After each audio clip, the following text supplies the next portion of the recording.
हर organisation discipline चाहती है, लेकिन जब डिसिप्लिन ज़रूरत से ज़्यादा हो जाए तो वही ऑर्गेनाइजेशन स्लो भी पड़ सकती है। आखिर बैलेंस कहाँ है? Hello friends, welcome to Pooja 3 minute crash course, जहां हम मैनेजमेंट के कंसेप्ट्स को सिंपल और प्रैक्टिकल वे में समझते हैं, वो भी विद इन 3 मिनट्स। पिछले एपिसोड में हमने वेबर की ब्यूरोक्रेटिक थ्योरी के की फीचर समझे थे। आज के सिर्फ 3 मिनट्स में हम इस थ्योरी को एडवांटेजेस और लिमिटेशन को समझेंगे और जानेंगे कि इतनी पुरानी थ्योरी आज भी ऑर्गेनाइजेशन में इतनी रिलेवेंट क्यों है। तो चलिए शुरू करते हैं। सबसे पहले एक बात समझिए, कोई भी मैनेजमेंट थ्योरी परफेक्ट नहीं होती। हर थ्योरी की अपनी स्ट्रेंथ होती है और कुछ लिमिटेशन भी।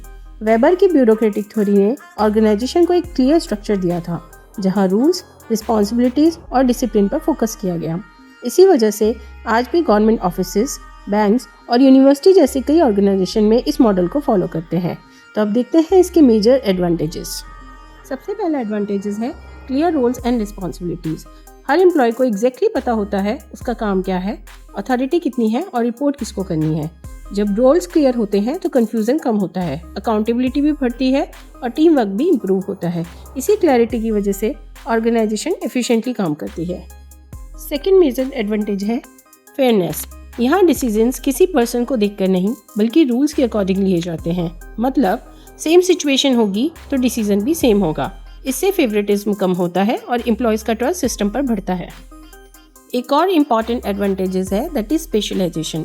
जब हर एम्प्लॉय अपने स्पेसिफिक काम में एक्सपर्ट बन जाता है तो एफिशिएंसी और प्रोडक्टिविटी दोनों इम्प्रूव होती है। लेकिन हर स्ट्रेंथ की एक लिमिटेशन भी होती है और ब्यूरोक्रेसी भी इसका एक्सेप्शन नहीं है। ब्यूरोक्रेसी की सबसे बड़ी लिमिटेशन है रिजिडिटी। कभी कभी ऑर्गेनाइजेशन रूल्स फॉलो करने में इतनी बिजी हो जाती है कि क्विक डिसीजन लेना मुश्किल हो जाता है, और जब हर काम फिक्स प्रोसेस से ही हो तो इनोवेशन और नए आइडियाज़ भी कम हो जाते हैं। इसीलिए आज की ऑर्गेनाइजेशन डिसिप्लिन के साथ साथ फ्लेक्सिबिलिटी को भी इक्वली इम्पोर्टेंट देती है। तो चलिए सिर्फ 20 सेकंड में पूरा कंसेप्ट रिवाइज करते हैं। एडवांटेजेस थे क्लियर रोल्स, फेयर डिसीजंस और स्पेशलाइजेशन। लिमिटेशंस थी रिजिडिटी, स्लो डिसीजन मेकिंग और लेस इनोवेशन। बस इन 6 पॉइंट्स को याद रखिए, वेबर की ब्यूरोक्रेटिक थ्योरी हमेशा क्लियर रहेगी। अब टाइम है आज के कंसेप्ट चेक का। वीडियो कंप्लीट होने के बाद क्विज सेक्शन ज़रूर चेक करिएगा और अपना नॉलेज टेस्ट कीजिएगा। और अगर किसी रीज़न से क्विज आपको विजिबल ना हो तो कमेंट में अपने आंसर ज़रूर शेयर कीजिएगा। नेक्स्ट एपिसोड में हम टेलर, फेयोल तथा वेबर के कंपैरिजन करेंगे। ये यूजीसी नेट और मैनेजमेंट एग्जाम के लिए बहुत इंपॉर्टेंट टॉपिक है। अगर आपको वीडियो हेल्पफुल लगा हो तो लाइक, शेयर, सब्सक्राइब ज़रूर करें। Thank you. Keep learning, keep growing. Bye bye.